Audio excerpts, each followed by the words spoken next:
पालखीची रीत परंपरा ठेवली, गणपती ठेवला, पालखी ठेवली, आता नागपूरला जायचं आहे, गुढीपाडवा आहे.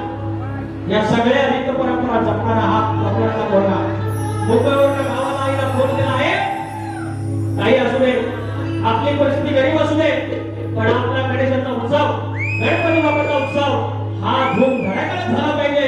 मी कर्जाकडे मी वाहन राहील, पण हे आई हा गणेशाचा सण उत्तम झाला पाहिजे. जो 2023 चा बोला, तुम्ही 2024 बोला.